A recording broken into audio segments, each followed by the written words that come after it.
A veces, en la historia, todo tiene que derrumbarse para que algo completamente nuevo pueda nacer.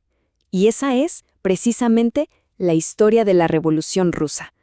Una historia de colapso, sí, pero también de creación. Todo esto impulsado por uno de los conflictos más brutales que el mundo ha visto. ¿Cómo es que una guerra mundial termina creando una superpotencia? Parece contradictorio, ¿no? Bueno, esa es la pregunta clave que vamos a explorar. Vamos a ver ese efecto dominó, pieza por pieza, que se desató con la Primera Guerra Mundial, porque no fue solo el fin de un imperio, fue el nacimiento, desde las cenizas, de algo totalmente distinto y radical. Bien, para entender cómo pasó todo esto, tenemos que retroceder un poco. Pensemos en el Imperio ruso justo antes de 1914. Era un gigante, enorme, imponente, pero, como se suele decir, con pies de barro. Ya estaba lleno de grietas por dentro. Y esto nos lleva a una frase que lo resume todo a la perfección. La cadena se rompe por su eslabón más débil. Y en esa cadena de potencias europeas, Rusia era sin duda ese eslabón. Toda su fragilidad interna estaba por chocar de frente con la fuerza brutal de una guerra mundial. Estaba claro que algo se iba a romper. A ver, esta línea de tiempo es súper reveladora, porque mucho antes de la Gran Guerra, el Imperio ruso ya se tambaleara. A principios de los 1900, el descontento en las calles era tremendo. Y para colmo, en 1905 llega esa derrota humillante contra Japón. Ojo, que no fue solo una derrota militar, fue un golpe directo al orgullo y dejó en evidencia la ineptitud del régimen del zar. Así que cuando Rusia entra en la guerra en 1914, ya estaba, digamos, en la lona. Y es justo en ese momento de debilidad que llega el golpe de gracia. Aquí es donde la Primera Guerra Mundial entra en escena y actúa como el catalizador, como esa chispa que lo incendia todo. Fue el shock externo que terminó de hacer pedazos a un Estado que ya estaba roto por dentro. Hablemos de cifras, pero de cifras que duelen. Casi 2 millones. 2 millones de soldados rusos muertos. Es un número que cuesta incluso procesar. Imaginen el impacto de eso en la gente. La indignación contra la guerra y sobre todo contra el zar que los mandó a morir era inmensa. Pero el horror no estaba solo en las trincheras. Lo que vemos aquí es cómo la guerra fue como un veneno que se filtró por todas las venas del imperio. La economía colapsó. La gente pasaba hambre. En el frente, el ejército perdía y perdía, desmoralizado, mal equipado. Y mientras tanto, la corrupción en el gobierno era un escándalo. El descontento estaba a punto de estallar. Sencillamente, ya nadie apoyaba al zar. Y claro, tanta presión tenía que reventar por algún lado. Y reventó. En 1917, el sistema se partió en dos. Pero lo increíble es que no fue una vez. Fueron 2 revoluciones en un solo año. Un verdadero torbellino que iba a cambiar el mundo para siempre. Ok, atención a esto porque aquí está la clave de todo. Febrero, cae el zar. Increíble.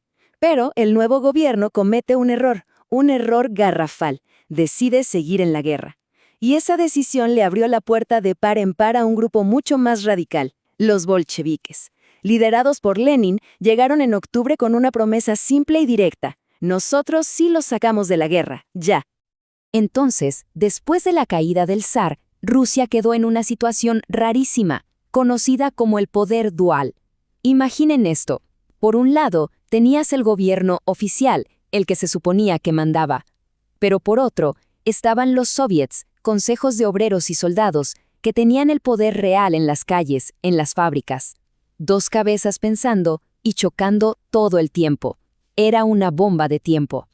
Y en medio de todo ese caos, de esa confusión, aparece una figura clave, Vladimir Lenin, el líder de los bolcheviques. Y él no llegó con discursos complicados, llegó con un mensaje, uno muy claro, muy simple y muy poderoso, que conectó de inmediato con una población que estaba absolutamente desesperada. Y su lema fue una genialidad política: todo el poder a los soviets. Con esa simple frase, Lenin ignoraba por completo al gobierno provisional. Decía básicamente, el poder no es de ellos, es de la gente, de los trabajadores y soldados en los soviets. Fue una idea que cortó de tajo toda la confusión del poder dual, una jugada maestra. Entonces, ¿Por qué triunfaron los bolcheviques? Porque su plataforma era básicamente una lista de soluciones a los problemas más urgentes de la gente. 1. Salir de la guerra ya. 2. La tierra para los que la trabajan. 3. Que los obreros controlen las fábricas. Y 4. Nacionalizar los bancos. Paz, pan y tierra. Era literalmente todo lo que el pueblo anhelaba escuchar en ese momento. Pero tomar el poder es una cosa, y mantenerlo es otra muy distinta. Para los bolcheviques, la revolución apenas comenzaba. Tenían una tarea titánica por delante. Debían terminar la guerra, sí, pero al mismo tiempo estalló una guerra civil interna, brutal. Y encima de todo eso, tenían que construir un país completamente nuevo, desde cero, sobre las ruinas del anterior. Lo primero era lo primero, la paz. Y para cumplir su gran promesa, firmaron el Tratado de Brest-Litovsk. Fue un trago amargo, ¿eh? Tuvieron que ceder una cantidad enorme de territorio, pero fue un sacrificio necesario. Les permitió salir de la guerra mundial y enfocarse en la guerra que tenían en casa. Y así, con Rusia fuera de la contienda mundial, se desató la guerra civil. Fueron años terribles, pero los bolcheviques lograron imponerse. Y de esa victoria, en 1922, nació oficialmente la Unión de Repúblicas Socialistas Soviéticas, la URSS. Un nuevo gigante había llegado al escenario mundial. Pero el impacto de todo esto fue mucho más allá de las fronteras de Rusia. El fin de la Primera Guerra y el triunfo de la Revolución Rusa no solo cambiaron un país, cambiaron el mundo entero. El mapa geopolítico del siglo XX se estaba redibujando por completo. Fue un verdadero terremoto global. Imperios que habían durado siglos, el alemán, el austrohúngaro, el otomano, simplemente se hicieron polvo. De sus ruinas nacieron países nuevos. Del otro lado del Atlántico, Estados Unidos emergía como la nueva gran potencia. Y en medio de ese caos, una sombra ominosa. El surgimiento de gobiernos totalitarios por toda Europa. El mundo tal y como se conocía, había dejado de existir. Toda esta reacción en cadena nos enseña algo. Nos enseña lo rápido que puede cambiar el mundo. La historia de la Revolución Rusa nos recuerda que las grandes crisis no solo destruyen, también construyen realidades totalmente nuevas. Y eso inevitablemente nos deja pensando, ¿cuáles son las fichas de dominó que, quizá, están cayendo ahora mismo en nuestro tiempo?